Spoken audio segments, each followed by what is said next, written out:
Let's go to Washington, D.C., the nation's capital, where Americans saw a different image of power coming from the White House.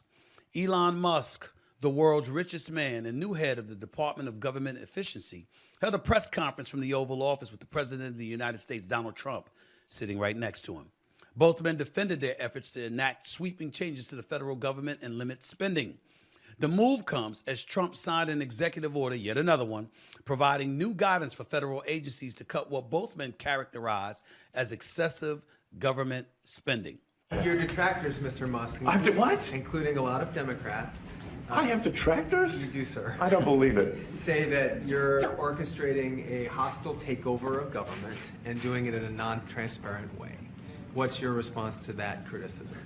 Well, first of all, you couldn't ask for a stronger mandate from the public. The people voted for major government reform. There should be no doubt about that. That was on the campaign. The president spoke about that at every rally. The people voted for major government reform, and that's what the people are going to get. They're going to get what they voted for. Mr. Musk, the White House says that you will identify and excuse yourself from any conflicts of interest that you may have. Does that mean that you are in effect policing yourself? What are the checks and balances that are in place to ensure that there is accountability and transparency? Well, we actually are trying to be as transparent as possible. In fact, our actions, we post our actions to the DOGE handle on X and to the DOGE website. So all of our actions are maximally transparent. In fact, I don't think there's been, I don't know of a case where an organization has been more transparent than the DOGE organization. And I fully expect to be scrutinized and get a daily proctology exam, basically. Might as well just camp out there. So it's not like I think I can get away with something. I'll be scrutinized nonstop. And if we thought that, we would not let him do that segment or look in that area if we thought there was a lack of transparency or a conflict of interest. And we watch that also. If a judge does block one of your policies, part of your agenda, will you abide by that ruling? Will you comply Well, I with that always order? abide by the courts, and then I'll have to appeal it. But then what he's done is he slowed down the momentum. And it gives crooked people more time to cover up the books. Yeah, the answer is I always abide by the courts, always abide by them, and will appeal. You know, I listened to Elon Musk speaking there. I listened to Donald Trump, President Donald Trump, the 47th President of the United States, formerly the 45th President of the United States, speaking there. And I'm watching Democrats protesting on Capitol Hill, demanding justice, highlighting that nobody elected Elon. I'm hearing politicians, rightfully so, I might add, emphasizing the need to not stand pat and just wait to make change come midterm elections. They're not wrong. We don't need to stand idly by and wait until the midterm elections. Folks do need to speak out, especially our elected officials.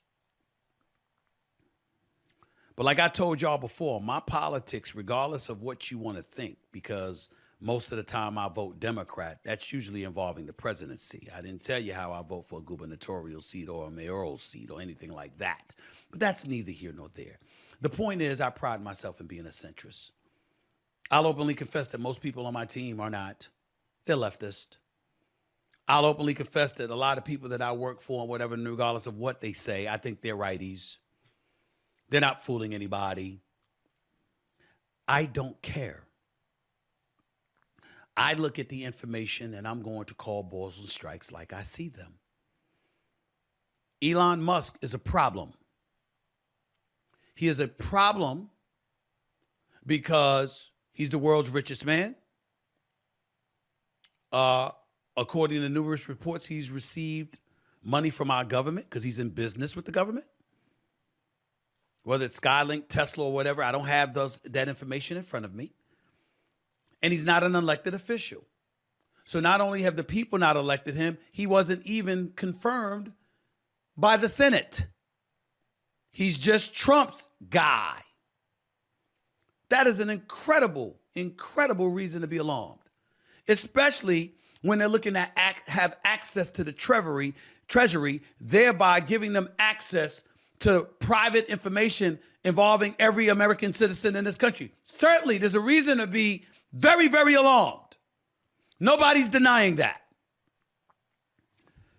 But you see, I'm fair-minded. There's a flip side. I don't know about y'all,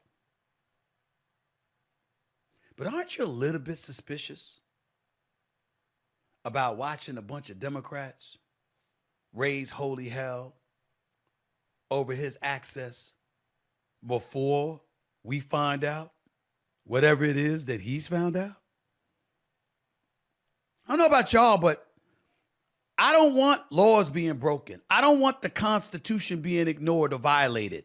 I don't want the civil liberties of American citizens being compromised. All of that is true. But I have to confess, I do want to know how much money politicians are getting from the moment they arrive on Capitol Hill. What are your investments? Who did you invest with? What kind of information did you get access to enable you to make those investments so you can make money? Do the American people have the same access you have? We damn sure don't have the same health care, from my understanding. These are questions. Why do we have a problem knowing the answers to them? Inquiring minds would like to know. You're an elected official. That makes you a public figure. I think Trump should have given us access to his books. I think it should have been mandated. When he was running for election in 2015 and in 2016, how in the hell did he not have to show us his tax returns?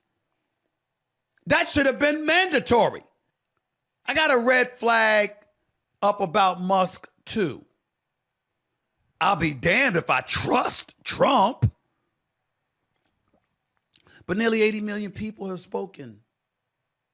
Regardless of what the Democrats want to tell us, and I hear like the number was like 220,000 out of millions. That's what it ultimately came down to, the difference in the polls between Kamala Harris and Donald Trump. Whatever it is, he won every swing state.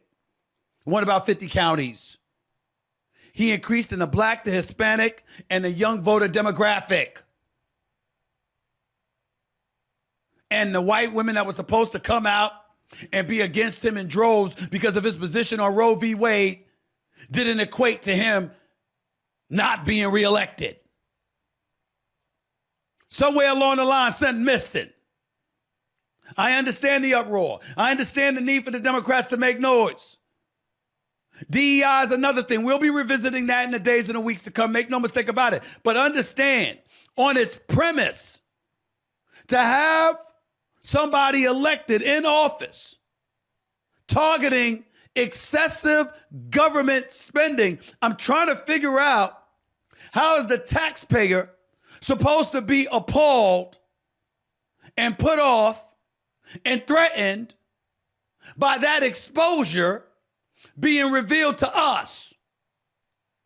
If I'm not trusting Musk, I'm not trusting Trump, but I'll be damned if I don't want to hear what they have to say about where the hell millions upon millions of dollars of taxpayer money has gone. Oh, I want all those details. Every penny, if you can find out. I want it all. Where has this money been appropriated to? Who has it been appropriated by? What level of benefit did they incur from it? And who suffered because of it? There are strong questions to ask coming down the pike, especially with these executive orders Trump is handing down. You want to get rid of the Department of Education? Well, what kind of damage is that going to do? Where will we be as a country without the Department of Education? What tentacles does it have and does it reach that could detrimentally affect the American people? And if you don't have a Department of Education, how specifically is that going to benefit our country? I want to hear about all of that. I want to hear about that with the CIA, or a bunch of people that you asked to resign or take off or take severance back, whatever you did. I want to hear that with DEI. I want to hear that about the FBI. I want to hear about everything. Because are you doing what you're doing to find money, to make it look like we're doing better because we've located where the money is gone and we've identified where excessive spending needs to be targeted so we don't have to worry about that anymore? Or are you doing it to dismantle the government in such a way that we don't really have one and we're at the behest and the mercy of Donald Trump and Elon Musk? Because if the latter is true, then our democracy is in danger. And autocracy is being entertained. If the latter is true. We don't know. Perhaps we'll find out sooner than later. But I know this much. I want to know where the money is. Where the money is gone. And who the hell's been spending it. And how much did they take for themselves? Yeah, I want to know that. Even if it comes from some South African dude worth billions that has no relation to me whatsoever. My interest is in where the money resides, where the money resides, where the money resides, where the money resides. Okay. That's all I got to say about that.